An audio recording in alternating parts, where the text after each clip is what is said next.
বিসমিল্লাহির রহমানির রহিম।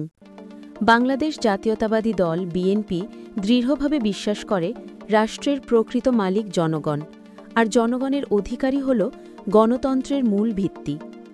এই জনগণের মুক্তি, অধিকার ও মর্যাদার কথা ভেবে ২০২৩ সালের ১৩ জুলাই বাংলাদেশ জাতীয়তাবাদী দলের ভারপ্রাপ্ত চেয়ারম্যান জনাব তারেক রহমান জাতির সামনে উপস্থাপন করেন রাষ্ট্রকাঠামো মেরামতের ৩১ দফা কর্মসূচি। আমরা যারা বাংলাদেশ জাতীয়তাবাদী দলের আদর্শে বিশ্বাসী, আমাদের দায়িত্ব আমাদের নেতার আহ্বানে সাড়া দিয়ে এই ৩১ দফা কর্মসূচি প্রতিটি ঘরে ঘরে পৌঁছে দেওয়া। সেই লক্ষ্যেই বাঞ্ছারামপুর উপজেলা বিএনপি আগামী ২৫ অক্টোবর ২০২৫ শনিবার ৩১ দফা কর্মসূচি বাস্তবায়নের শপথ সমাবেশ ঘোষণা করেছে। বিএনপির রাষ্ট্রকাঠামো মেরামতের ৩১ দফার সহজ ব্যাখ্যা: ১. সংবিধান সংস্কার কমিশন গঠন, অর্থাৎ সংবিধানে যেসব ধারা বা আইন গণতন্ত্রের পথে বাধা তৈরি করে সেগুলো পুনরায় পর্যালোচনা করা হবে। লক্ষ্য: জনগণের ভোট ও অধিকারের সুরক্ষা নিশ্চিত করা। ২. জাতীয় সমন্বয় কমিশন গঠন, অর্থাৎ সমাজে বিভাজন নয়, ঐক্য ও সম্প্রীতি গড়ে তোলা। ধর্ম, মত, জাতি নির্বিশেষে সবাইকে একত্রে রাখার উদ্যোগ। দক্ষিণ আফ্রিকার রিকনসিলিয়েশন কমিশনের মতো একটি ন্যায়ের মডেল। ৩. তত্ত্বাবধায়ক সরকার পুনঃপ্রবর্তন, অর্থাৎ নির্বাচনকালে ক্ষমতাসীন দল না থেকে নিরপেক্ষ সরকার নির্বাচন পরিচালনা করবে, যাতে কেউ ভোট চুরি করতে না পারে, জনগণ নির্ভয়ে ভোট দিতে পারে। ৪. রাষ্ট্রের ৩ অঙ্গের মধ্যে ক্ষমতার ভারসাম্য, অর্থাৎ এখন অনেক ক্ষমতা এক জায়গায় কেন্দ্রীভূত। এই দফার মাধ্যমে সংসদ, সরকার ও আদালত একে অপরের ওপর নিয়ন্ত্রণ রাখবে, গণতন্ত্র শক্তিশালী হবে। ৫. প্রধানমন্ত্রীর মেয়াদসীমা, অর্থাৎ একজন ব্যক্তি সর্বোচ্চ ২ মেয়াদের বেশি প্রধানমন্ত্রী থাকতে পারবেন না। দীর্ঘদিন এক ব্যক্তির শাসন বন্ধ হবে, নেতৃত্বে নতুন মানুষ আসবে। ৬. সংসদে উচ্চ কক্ষ প্রবর্তন, অর্থাৎ অভিজ্ঞ, যোগ্য ও বিভিন্ন ক্ষেত্রের বিশেষজ্ঞরা সংসদের দ্বিতীয় কক্ষে আসবেন।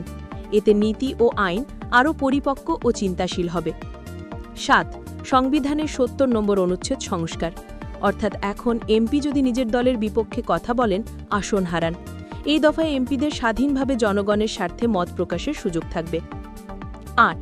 নির্বাচন কমিশন ও নির্বাচন ব্যবস্থার সংস্কার, অর্থাৎ নির্বাচন কমিশনকে পুরোপুরি স্বাধীন ও জবাবদিহিমূলক করা হবে, যেন নির্বাচন কমিশন কারোর প্রভাবে কাজ না করে। ৯. রাষ্ট্রীয় প্রতিষ্ঠানের স্বচ্ছতা ও জবাবদিহিতা, অর্থাৎ ভ্রষ্টাচারগ্রস্ত দলীয়কৃত প্রতিষ্ঠানগুলো নতুনভাবে গঠন করা হবে। সবকিছু স্বচ্ছভাবে চলবে, জনগণের কাছে জবাবদিহি থাকবে। ১০. বিচার বিভাগ সংস্কার ও জুডিশিয়াল কমিশন, অর্থাৎ বিচারকদের নিয়োগ, পদোন্নতি ও শাস্তি নিরপেক্ষভাবে হবে, রাজনৈতিক প্রভাবমুক্ত একটি স্বাধীন বিচার ব্যবস্থা। ১১. প্রশাসনিক সংস্কার কমিশন, অর্থাৎ আমলাতন্ত্র, বিভাগীয় কর্মকর্তাদের জনগণমুখী ও দক্ষ করা, যেন অফিসে ঘুষ ছাড়া সেবা পাওয়া যায়। ১২. মিডিয়া কমিশন, অর্থাৎ সাংবাদিক ও গণমাধ্যমের স্বাধীনতা রক্ষা করবে, যাতে সরকার বিরোধী সত্য প্রকাশ করতে ভয় না পায় কেউ। ১৩. দুর্নীতি প্রতিরোধ ও ন্যায়পাল নিয়োগ, অর্থাৎ দুর্নীতির বিরুদ্ধে কার্যকর ব্যবস্থা নেওয়া হবে। ন্যায়পাল হবে এক ধরনের স্বাধীন অম্বুডসম্যান, জনগণের অভিযোগ তদন্ত করবে। ১৪. আইনের শাসন ও মানবাধিকার প্রতিষ্ঠা, অর্থাৎ কারো রাজনৈতিক মতের জন্য গ্রিস্টান নয়, সকল নাগরিকের সমান অধিকার নিশ্চিত করা। ১৫. অর্থনৈতিক সংস্কার কমিশন, অর্থাৎ দেশীয় শিল্প, কৃষি ও ব্যবসা শক্তিশালী করতে অর্থনীতি পুনর্গঠন, আইএমএফ বা বিদেশি ঋণের ওপর নির্ভরতা কমানো। ১৬. ধর্মীয় স্বাধীনতা নিশ্চিত, অর্থাৎ প্রত্যেক নাগরিক স্বাধীনভাবে নিজের ধর্ম পালন করতে পারবে, ধর্মীয় সহনশীলতা ও শান্তিপূর্ণ সমাজ প্রতিষ্ঠা। ১৭. শ্রমিকদের ন্যায্য মজুরি, অর্থাৎ দ্রব্যমূল্য বাড়লে মজুরিও বাড়বে, শ্রমজীবী মানুষকে ন্যায্য আয় দিতে আইন করা হবে। ১৮. বিদ্যুৎ, জ্বালানি ও খনিজ খাত আধুনিকায়ন, অর্থাৎ দেশের নিজস্ব সম্পদ ব্যবহার, নবায়নযোগ্য শক্তিতে বিনিয়োগ, বিদ্যুৎ সংকটের সমাধান ও জ্বালানি নিরাপত্তা। ১৯. জাতীয় স্বার্থে বৈদেশিক সম্পর্ক, অর্থাৎ পররাষ্ট্রনীতি হবে স্বাধীন, ভারসাম্যপূর্ণ ও জাতীয় স্বার্থভিত্তিক, কারোর দাস নয়, সবার বন্ধু বাংলাদেশ। ২০. প্রতিরক্ষা বাহিনীর আধুনিকায়ন, অর্থাৎ সেনা, নৌ, বিমান সব বাহিনীর ক্ষমতা বাড়ানো হবে এবং রাজনীতির বাইরে রাখা হবে।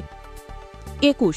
স্থানীয় সরকারকে শক্তিশালী করা, অর্থাৎ ইউনিয়ন, পৌরসভা ও জেলা পরিষদকে ক্ষমতা ও বাজেট দেওয়া হবে যেন জনগণ নিজের এলাকার উন্নয়ন নিজেরাই করতে পারে। 22 শহীদ মুক্তিযোদ্ধাদের মর্যাদা, অর্থাৎ মুক্তিযোদ্ধাদের প্রকৃত স্বীকৃতি ও সম্মানজনক সুবিধা নিশ্চিত করা, ভুয়া মুক্তিযোদ্ধাবাদ, প্রকৃত বীরদের প্রাধান্য। 23 যুব উন্নয়ন ও বেকার ভাতা, অর্থাৎ তরুণদের কর্মসংস্থান তৈরি ও বেকারদের জন্য ভাতা চালু, বেকারত্বের কষ্ট লাঘব হবে। 24 নারীর মর্যাদা ও ক্ষমতায়ন, অর্থাৎ নারী নির্যাতন রোধ, কর্মক্ষেত্রে সম অধিকার ও নিরাপত্তা, নারী হবে উন্নয়নের অগ্রদূত। 25 শিক্ষা সংস্কার, অর্থাৎ জ্ঞানভিত্তিক ও দক্ষতামূলক শিক্ষা, পড়াশোনার পর চাকরির যোগ্যতা ও আধুনিক মান নিশ্চিত করা। 26 সবার জন্য স্বাস্থ্যসেবা, অর্থাৎ গ্রাম পর্যায়ে প্রশিক্ষিত স্বাস্থ্যকর্মী, ফ্রি প্রাথমিক চিকিৎসা ও হাসপাতাল ব্যবস্থার উন্নয়ন। 27 কৃষকের ন্যায্য মূল্য ও সুরক্ষা, অর্থাৎ কৃষক যেন উৎপাদিত ফসলের ন্যায্য দাম পায়, কৃষিজ পণ্য সরাসরি বিক্রির সুযোগ বৃদ্ধি। 28 আধুনিক যোগাযোগ ব্যবস্থা, অর্থাৎ সড়ক, রেল ও নৌপথে সমন্বিত যোগাযোগ ব্যবস্থা, সময়, খরচ ও দুর্ঘটনা সব কমানো হবে। 29 জলবায়ু পরিবর্তন মোকাবেলা, অর্থাৎ নদী খনন, বন সংরক্ষণ, বন্যা ও খরা প্রতিরোধে পরিকল্পনা, ভবিষ্যৎ প্রজন্মের জন্য নিরাপদ পরিবেশ। 30 তথ্য প্রযুক্তি, মহাকাশ ও বিজ্ঞান অগ্রগতি, অর্থাৎ ডিজিটাল বাংলাদেশকে স্মার্ট বাংলাদেশে রূপান্তর, নিজস্ব স্যাটেলাইট গবেষণা ও প্রযুক্তি উদ্ভাবন। 31 পরিকল্পিত আবাসন ও নগরায়ন, অর্থাৎ সবার জন্য বাড়ি, সুপরিকল্পিত শহর, পরিবেশ বান্ধব ও মানবিক নগর পরিকল্পনা। এই 31 দফা মানে হল 1 একটি ন্যায়ভিত্তিক, দুর্নীতিমুক্ত, জনগণ কেন্দ্রিক বাংলাদেশ, যেখানে ক্ষমতা থাকবে জনগণের হাতে আর রাষ্ট্র চলবে ন্যায় ও নীতির পাথে।